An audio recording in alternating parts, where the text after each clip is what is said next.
Bueno, los peruanos estamos más que emocionados porque Perú está en el Mundial y por supuesto estamos con los ánimos arriba porque mañana Perú enfrenta a Francia en un partido que va a ser crucial. Esperemos que lo desarrollen de la mejor manera. De hecho, ya tienen la táctica, probablemente Gareca ya tenga el 11 y vamos a estar pendientes a qué es lo que tenga que pronunciar el director técnico. Pero probablemente la figura más representativa de la selección peruana sea Paolo Guerrero y quizás en las próximas generaciones él va a ser reconocido y recordado como uno de los jugadores más destacados de nuestra selección, como lo fue en su momento Teófilo Cubillas, Sololo Fernández, pero hay que tener en cuenta que esto ha requerido de una preparación previa, que como lo dijo en algún momento su madre, doña Petronila, esto no nació hace pocos años, sino desde que él era niño, y él primero identificó su pasión, sus padres también identificaron su talento, y esto se ha ido desarrollando, les han ido dando recursos para que él finalmente pueda desarrollarlos y destacar, como lo está haciendo ahora.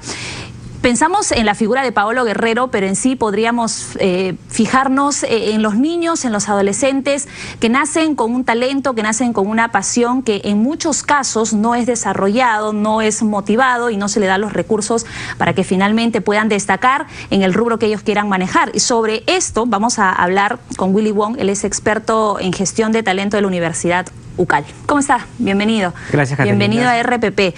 Bueno, para empezar vamos hablando de Paolo Guerrero desde su perspectiva y ya tenemos clarísimo, lo ha dicho su madre y lo podemos ver en las canchas, él es un profesional que nació de abajo, que se le brindó el apoyo, que se fue formando, quizás tuvo momentos en las que la situación se vio complicada, algunas trabas, algunas barreras, pero él salió victorioso y de hecho todavía no concluye su pase por el fútbol, le quedan algunos años, pero ha sido importante la formación que él ha llevado como profesional. Hablamos del fútbol, pero en sí podríamos hablar de cualquier área. De un poquito más atrás. Exactamente. Sí. Desde tu punto de vista, ¿cómo crees que se ha podido lograr lo que ahora es Paolo Guerrero? En principio yo creo que habría que felicitar a su mamá y a su papá. Doña Peta ha hecho un trabajo excelente con él. ¿Por qué? Porque todo parte de la casa, de la crianza. ¿Quién te crió? ¿Quién te formó? Paolo tiene 4 características que te cuento, es primicia en este programa que vamos a lanzar un libro el 5 de agosto que se llama Cómo ser un profesional exitoso. Lo estoy lanzando en la Feria Internacional del Libro. Y hablamos de 4 puntos claves: la autoestima, la asertividad, la resiliencia y el aprendizaje. La autoestima, ¿por qué? Porque si tú te quieres, tú vas a poder comerte el mundo. Si tú no te quieres, vas a tener quiebres en el camino, no vas a poder avanzar como quisieras.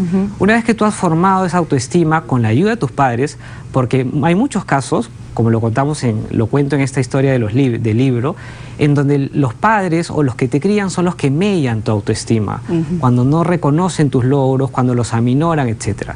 Ese es el primer punto. El segundo punto es la asertividad. Una vez que tú te quieres, tú tienes que querer al resto. Tienes que llevarte bien con los demás, porque remando solo no vas a llegar. Claro. Y eso Paolo lo tiene clarísimo. Yo creo que la asertividad que él ha ganado en su familia, en el fútbol profesional, porque el deporte te ayuda muchísimo a ser una persona asertiva, eso le ha sumado muchos éxitos. El tercer punto es la resiliencia. La vida no es una panacea, no es un cuento de Disney, todos tenemos baches, nos caemos, y hay que levantarse. Hay que levantarse y hay que levantarse perdonando, porque a veces los baches no son solamente, te lo generas tú solo, sino que alguien te mete cabe, ya sea por envidia. Y quien tiene más conciencia de que hay momentos difíciles en la vida es Paolo Guerrero con lo que le pasó, que estuvo así de estar fuera del Mundial. Y él es una prueba máxima de lo que es la resiliencia. Vemos que tiene un desempeño excelente, al margen de lo que pase, los resultados que tengamos en este Mundial. Yo creo que todos los chicos del equipo han demostrado que podemos llegar a algo que no lo hacíamos en más de 3 décadas. Ya estar ahí es un gol, más que cualquier gol que tengamos en este grupo. Y por último está el aprendizaje.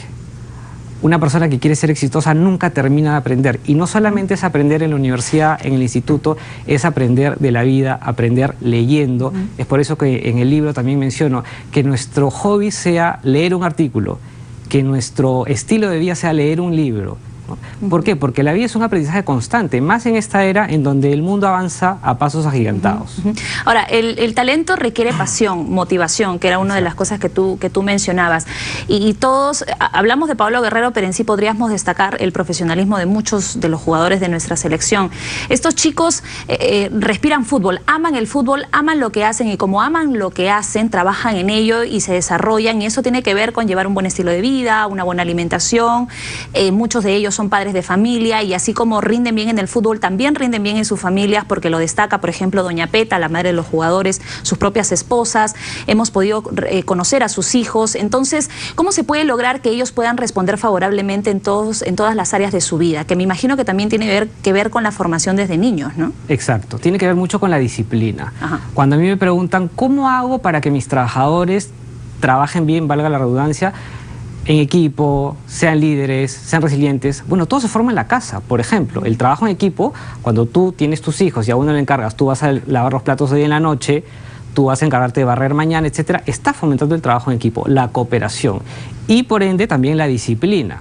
Es lo que nosotros le llamamos ahora ya no decimos vamos a aprender, vamos a jugar aprendiendo, porque nos hemos dado cuenta que a través del juego, del deporte, se van desarrollando estas competencias. Sí.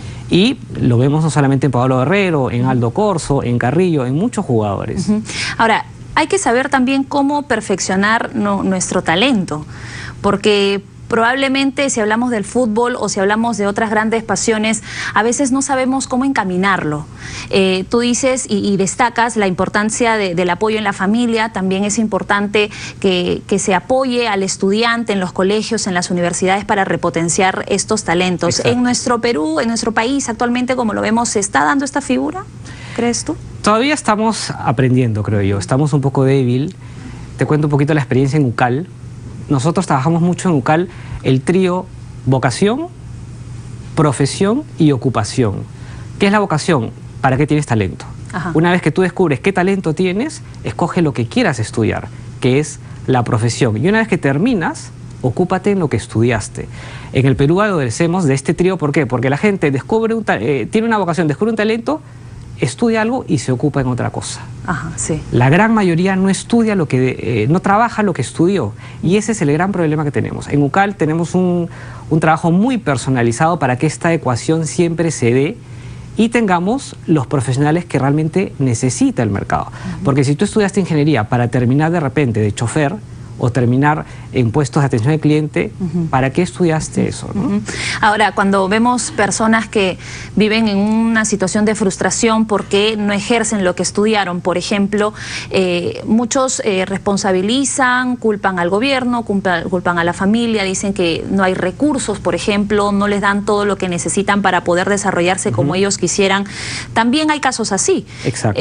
Pero puede que esas mismas barreras o trabas se hayan presentado en los futbolistas, como tú lo comentabas, también le ha pasado a Paolo Guerrero, pero cuando uno se amarra de sus sueños y cree en su talento y forma la pasión, entonces uno busca las maneras. Exacto. Eso también hay que ser consciente de eso, porque no todos nacen en cuna de oro, no todos tienen las posibilidades de estar en la universidad que sueñan, pero si tú realmente quieres hacer lo que piensas, lo que sueñas, y quieres trazarte un objetivo y lograrlo, entonces tú buscas la forma, ¿no? Efectivamente. Entre los años 2014 y 2017, el Banco Mundial, el BID y otras consultoras como Manpower llevaron a cabo estudios de empleabilidad. Y salió que el 60% en promedio de las empresas en el Perú de empleadores necesitaban cerrar brechas socioemocionales en los trabajadores, ni siquiera técnicas, sino socioemocionales. Es decir, los peruanos teníamos dolencias socioemocionales. Y mucho tiene que ver con la resiliencia. Como tú bien dices, si tú no naciste en cuna de oro, naciste en situaciones precarias, bueno, despierta y comienza a crear tu futuro. Acá nadie te lo va a hacer, ni el gobierno, ni tu papá, ni tu mamá. Los padres o los que te crían te van a orientar. Claro. Pero las riendas de tu vida son tuyas. O sea, nadie te va a regalar nada. Y eso es algo que tenemos que aprender mucho de los países que están ya desarrollados. Bueno, Willy, para cerrar la entrevista y a manera de recomendación para los padres, que seguramente muchos nos están viendo a esta hora, ¿cómo potenciar el talento de los niños y los jóvenes? Probablemente no sepan cómo hacerlo, no sepan cómo encaminarlos, y evidentemente a los chicos nos le van a preguntar ¿cómo crees tú que lo vamos a hacer? Porque se supone que los guías máximos en el hogar son los padres. En ese sentido, ¿qué sería las primeras acciones a realizar? Yo le sugeriría primero redefinir, estudiar un poquito más lo que es el concepto de libertad. A los chicos ahora se les da mucha libertad, pero la libertad tiene que ser dosificada, claro, para que no termine en un libertinaje. Yo creo que los padres, yo no soy padre, pero soy hijo, a mí me dieron mucha libertad, pero una libertad vigilada con autonomía para siempre estar dentro del camino que debería estar. Segundo, hay que reforzar la autoestima de nuestra gente. No podemos permitir que a nuestras hijas, hombres que no tienen sentido común, las aminoren, las insulten, etcétera, etcétera. Eso los padres tienen que tomar las riendas sueltas. Eso no lo vamos a solucionar yendo a una comisaría o denunciando, sino que empoderando a nuestras hijas. Eso. Y tercero, la resiliencia. Nosotros somos un país golpeado, no hemos nacido en cuna de oro, hemos vivido el terrorismo, la crisis, etcétera. Somos un ejemplo de resiliencia, pero apliquémoslo bien. Exactamente. Muchas gracias por estar aquí con nosotros. Gracias por esta entrevista y por las recomendaciones. Estuvimos conversando con Willy Wong, experto en gestión de talento de la Universidad UCAL. Hacemos la última pausa de esta hora y ya regresamos.